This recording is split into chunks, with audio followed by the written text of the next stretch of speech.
Hello, and welcome once again to the Dental Marketing Mastery Series. This podcast is brought to you by dentalwebcontent.com and New Patients Incorporated.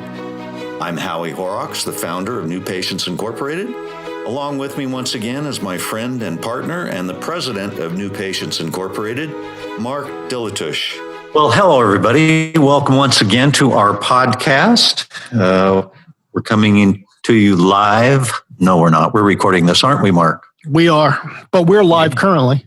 Oh, yeah, currently. So you didn't completely lie. Yes. Anyway, I thought we might take a look at, we'll call it the mailbag, even though it's not the snail mail bag, but we get questions all the time, right? Via email, via dental content, Yeah, they come in. We'd answer a couple of those. Yeah, they come in from the Dental Marketing Mastery Forum on Facebook that we have, Dental Town through email, and even the phone. People ask us questions all the time. And a lot of times the questions are actually generated from these podcasts, or they're generated from, if you go onto our website under education, the books we've written that are available for download, or we have a video education series on our website under education as well. So these questions come in. They come in all the time. They're basically, which is awesome. Howie and I spend a great deal of time and energy, and money actually, informing not only our clients, but people who are not our clients and may never be our clients. It's still really important to both of us that dentistry is promoted properly, right? It's really important for us that it's not reduced down to a commodity. Like another refrigerator or something, right? Right. We want to elevate the public's perception of dentistry, which ultimately benefits everyone in the dentist community because it raises the dental IQ. Exactly. And it does work. We're kind of proof that it does work. So we get questions. We get all kinds of questions from varying different places. And one of the questions was, okay, I'm a solo GP. My practice is busy. This question came from a client. Practice is doing well. I'm like 50, let's say 52-ish, 55-ish, somewhere in there.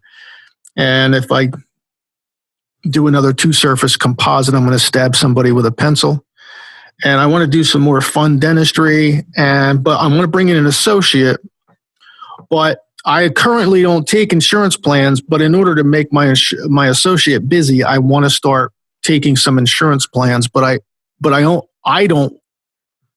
the owner of the practice, don't want to have to participate. Yeah, so, that's a very good question.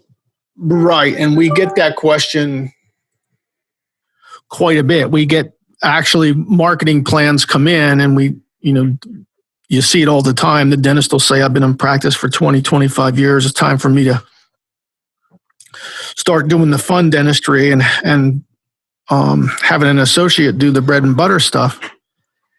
And they almost always say, can I put my associate on these insurance plans? Well,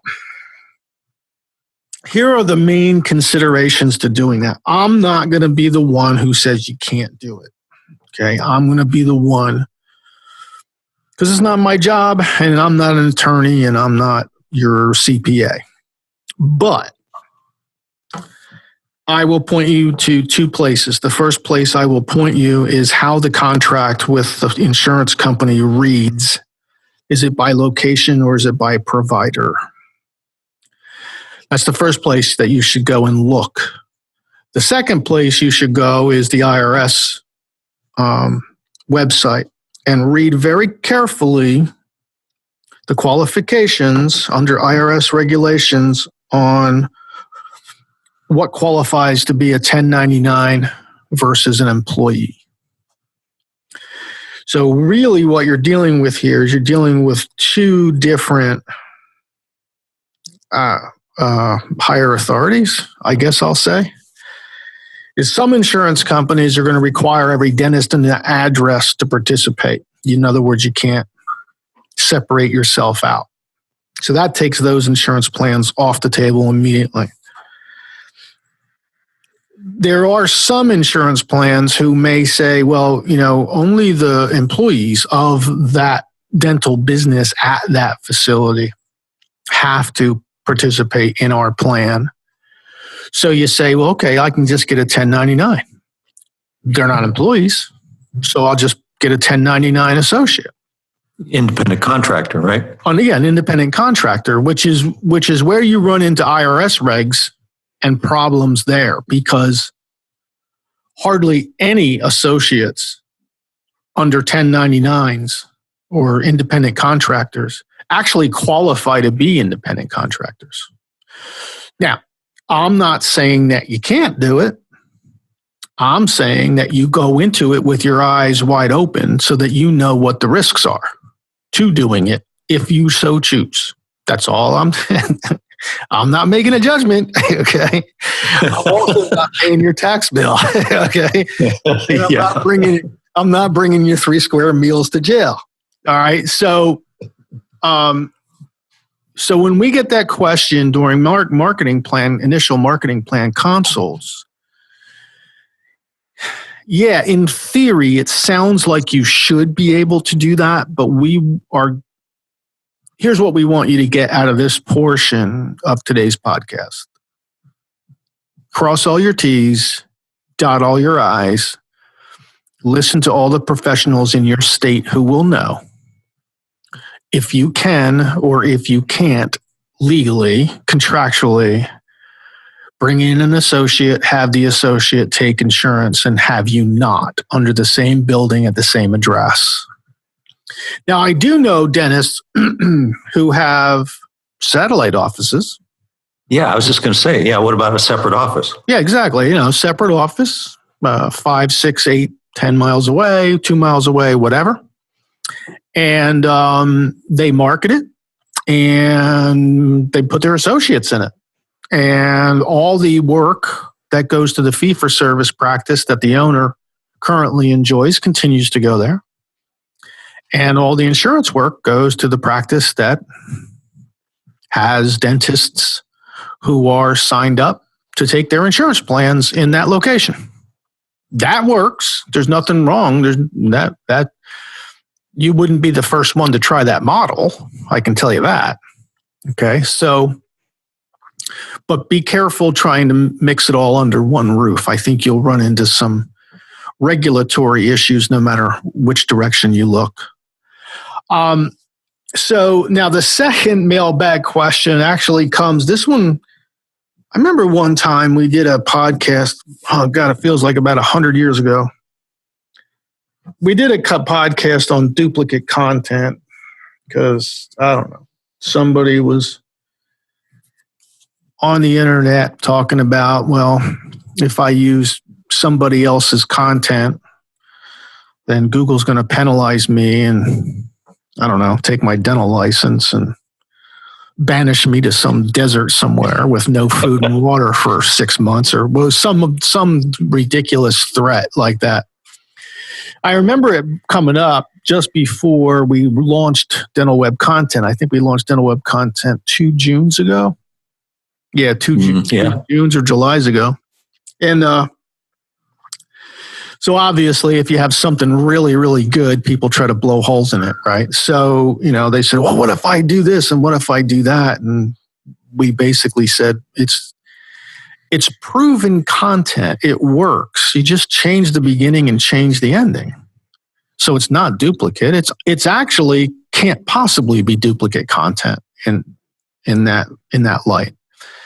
And of course, I got a lot of blowback, probably from people who didn't have the idea first to build a library of advertising content and put it on the internet. But, but it's been a year or two, and we just want to give everybody the update that it was all garbage. Okay. We don't know anybody who got penalized. No, do we, Mark? No, we don't. And honestly, the content, look, it goes back to what Howie said, I don't know how many years ago, probably when I first met Howie. He said, look, Mark, he said, the worst thing you can possibly do is use a doctor's money to put something on the street that nobody's ever seen before. It's totally untested at that point, and testing is expensive as hell. So what you want to do is you want to take the tested components of what works and then customize it for a specific dentist. Wrap it with their logo, wrap it with their colors, wrap it with their web URL, wrap it with whatever. Just wrap it up in a different bow, but let's make the box the same size, right? The wrapper can be different, the bow can be different, the greeting card can be, everything else can be different. It's just, let's make the box the same size box, the same, sturdy box, right? And so when we launched, Dental Web Content, the naysayers were like, that's duplicate content. Google's going to, whatever, take your second son and make him a slave. And all these bad things was going to happen to everybody.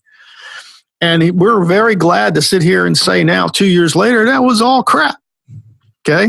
Nobody's gotten penalized by anything. As a matter of fact, everybody's like, they're doing their social media in like 9 seconds a week.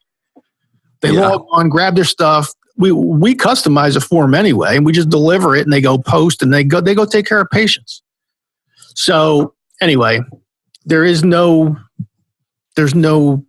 conspiracy with duplicate content. And anybody in this business would tell you, well, actually, anybody in this business, if they're honest, would tell you that there's probably about 3 to 4 proven ways to discuss the benefits of, implants, dental implants. Yeah, there's only so much you can say about it. There's only so much you can say before the reader turns you out, just turns you off completely, right? And the 3 or 4 ways to say it, unless you're just going to butcher the English language, there's really only 3 or 4 ways, okay? So, use your judgment, use your own logic, and duplicate content. Look, well, I don't know how many hundreds of websites we have. None of our websites have the same exact content in them. None of them do. No, they're all anywhere from slightly to marginally different. But so that means that the wrapping and the bow and the greeting card is all different, completely, totally dissimilar from each other. But the box is largely the same. Right. Well, yeah, you keep the proven, tested elements that work, and this comes down to colors, subheads, font sizes, and a zillion other things, right? And those that prove to give a positive response in the public, well, you hang on to those, and then you tinker with them and you alter them without abandoning them. So I can promise you that there are a zillion dental websites out there that say implants replace missing teeth. Okay, that's not duplicate to say that. That's just the way you say it. Right. Or you can replace missing teeth with dental implants. Right. And Google is not going to jump on you. Google's not going to penalize you. That's right. Google is not going to penalize you. All right. So, well, I think we've got. Let's take a break here, and then we'll come back and we'll do another one of these mailbag questions. How's that sound? You got it. Don't go away. We'll be right back. Hey, Mark. I hear we've got the hottest product since electronic claim submissions. Is that true? Howie, that is true. And let's not keep it a secret. Okay.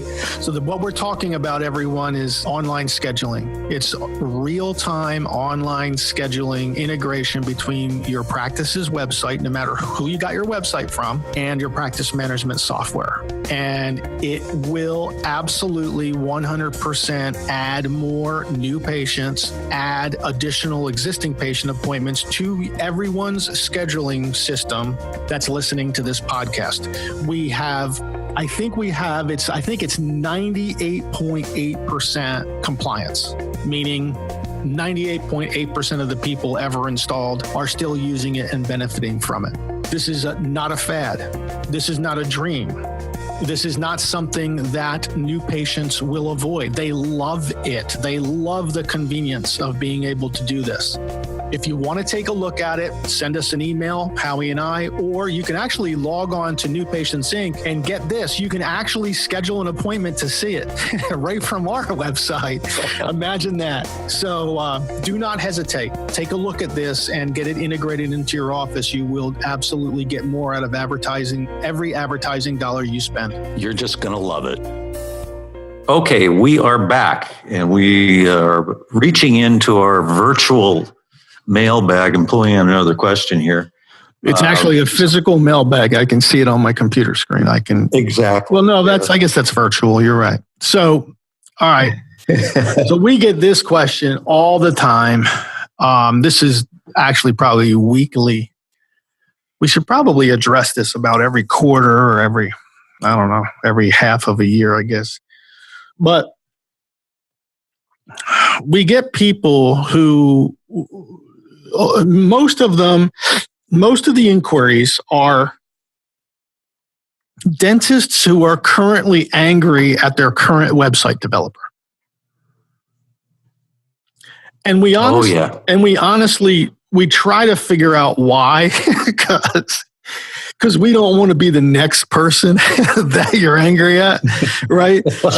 So we have these conversations like, well, when did they build your website? And the doctor invariably will say, yeah, I don't know, it was a couple weeks ago, like 2012, right? That's like 5 years ago. We're thinking in our head, well, that's like 5 years ago. Okay, that makes sense. Well, then why are you angry? Like what did they charge you? And they say, $5,000, whatever it was. Okay, well, those aren't reasons for you to be angry at your website developer. What else are you angry at? Well, I don't know. Somebody told me, it wasn't up to today's technology. And yeah, they're angry because they have to redo it. There you go. Exactly. Okay. Right. It's kind of like getting angry at the iPhone 6. The iPhone 6 was 4 versions ago, and you're not angry at your iPhone. Stop getting angry at your damn website, right? Your website has to be changed out, every 4 or 5 years? You also have to change the oil in your car once in a while, too. Yeah, exactly. Yeah. I mean, and here's why. I mean, there's several reasons why. And this goes for our customers, too. If you're one of our customers and you have a 5-year-old website and we haven't badgered you to change it out, please call me and I'll go beat on your advisor.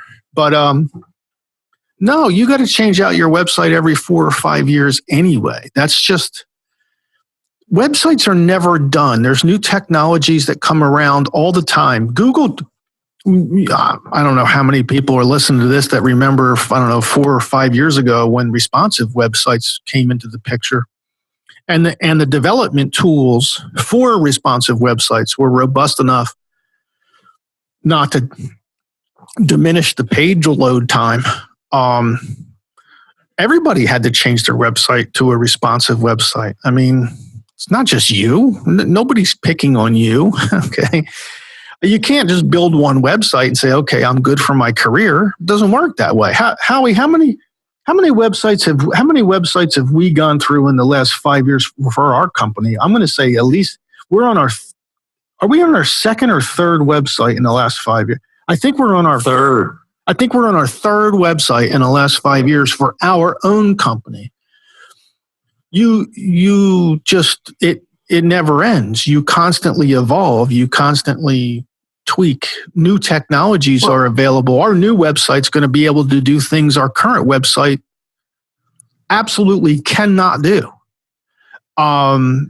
So for all of you listening to this, this is, if, I guess maybe this might be a good way for you to look at it.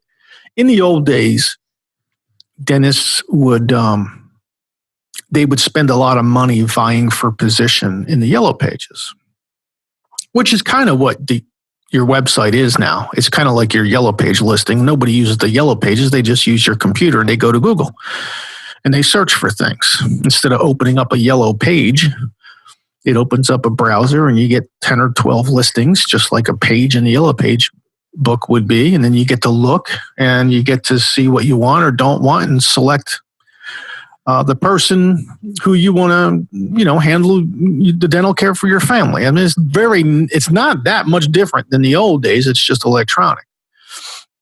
Well, you used to spend $2,000-$3,000 a month on those Yellow Page ads, and you could only change your ad once a year.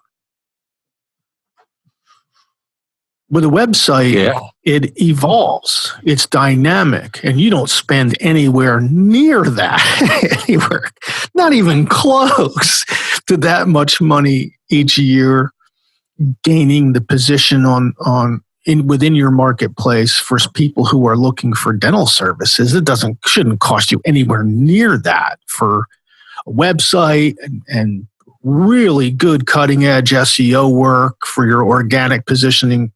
Even you can add reviews, reputation management, and online scheduling on top of that, and it still won't get anywhere near $2,000 or $3,000 a month that you used to spend just to have a Yellow Page added toward the front of the dentist section. So, yeah, and an additional thing too, you got a bunch of savvy internet users, and if they come across your site and it looks dated, out of style, that sort of thing, and people can tell that it's an old website, that's a detriment. That's a definite detriment to you. So not to mention the fact that probably 3 or 4 of the staff that you had back then are not any longer there, or they've been replaced, and you've got a whole bunch more treatment that you can deliver now that you couldn't 5 years ago.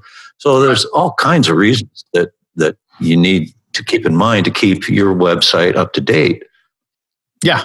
And so anyway, I started this section or this mailbag question with, dentists being angry at their website developers. Well, you may very well have a good reason to be angry. Okay.